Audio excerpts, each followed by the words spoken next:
Hey guys, GNT here, and today we're going to talk about Spider-Man issue 237. I still don't get the weird jump in numbering all of a sudden, but Marvel does things that makes no sense most of the time. Anywho, with this issue, I have issue. No, but seriously though, like the cover, well, most of the covers of this book have been misleading.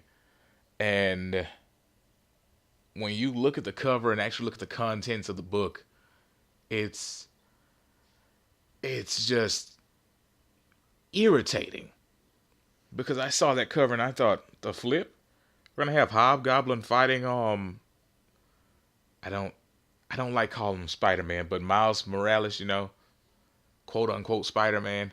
It's really irritating just calling him Spider-Man. I liked it when I could call him the Ultimate Spider-Man or whatnot, but we'll just stick with his name to not get confused with any other Spider people. So yeah, with Miles, it looked like from the cover that there was going to be a fight with Hobgoblin. When you get into the book, though, it's that they don't even see each other. It's kind of lame. But this book was so very uneventful. Like after reading it, I felt like I could have just skipped it, and that's kind of funny because I had not read Spider-Man in a couple of months because one issue was kind of dull to me, and I was like, you know what? I'm just gonna wait a little bit, let this stuff pile up, get a few issues in, and then just get all of them and read them at once. And then I got to this one, and I was like, oh, this is kind of lame. It's like it's just I'm sorry, I can't quite get into talking about this one right because it's just uneventful. Like there's a continuation from the last episode with Miles talking to the Iron Spider, which we learned the last episode was his uncle. And last episode, my goodness, last issue was his uncle, and he's sitting there chatting with him and stuff, and while he's talking about how he wants to talk to him all man to man and stuff, he dips, and then you get a cutaway to Miles's father and mother, trying to patch things up and whatnot. Pointless stuff. Like we didn't need that at all. It felt like a waste of time, but it's cool because it's okay. I can't even think of a reason to say it's cool, but it's cool. And then you get him basically showing up, telling his parents to need to leave because his uncle's not dead. And after that, he shows up in the Iron Spider suit, and he's like, I could have interrupted that if I wanted to, but didn't because I want to talk to you, blah blah blah.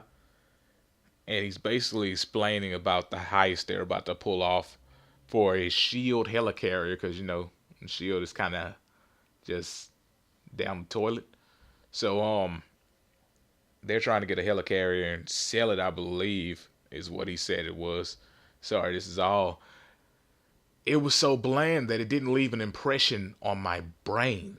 So I have a hard time remembering every detail. But here's the thing.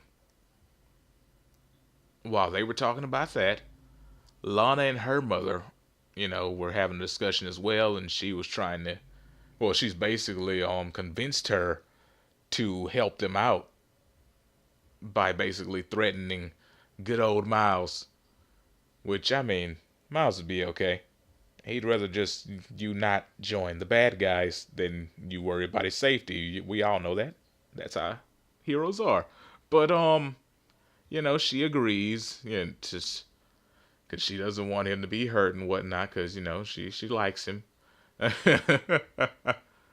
uh, I'm still hoping that goes somewhere, because back when it was the last version of Miles's comic, I wanted them to, kind of hook up back then, and then we switched over to this version, and she's not as cool looking, character design wise in this version, but I can deal with it. I still like her quite a bit.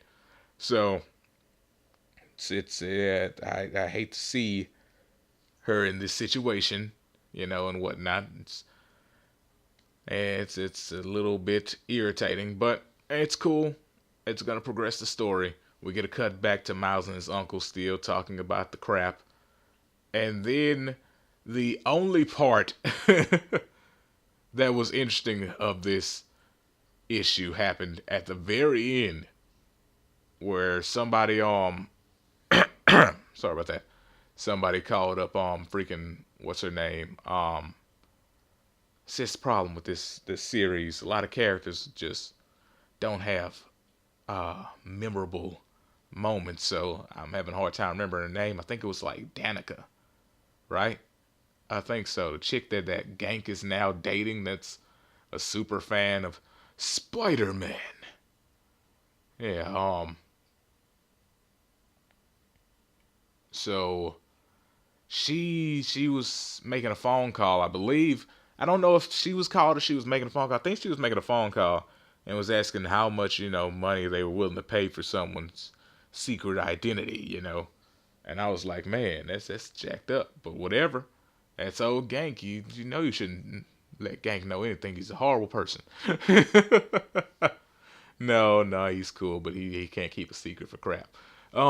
So yeah, that's that's the issue. It was kind of lame, and because of it being lame, it made me talking about it lame. As far as a rating would go for this book, it'd be a good 2 out of 5. Like that's all I could give it. It's not an amazing book. Well, obviously it's not the Amazing Spider-Man, which I haven't read in a while, so I don't know if it's actually amazing or not right now. But the last thing I read of that was the whole clone thing. But it's just it was not that great of a read this month. I'm hoping it'll be better next month, but doubtful. That's how I am usually with Marvel books now, cause they're they're hit and misses. Sometimes they're on, sometimes they're off. Sometimes they're hot, sometimes they're cold. Sometimes they're brave, and sometimes they're bold. But usually not. Anywho, I'd like to thank you guys for watching this video. I will see you next time. Peace out, and have a great day.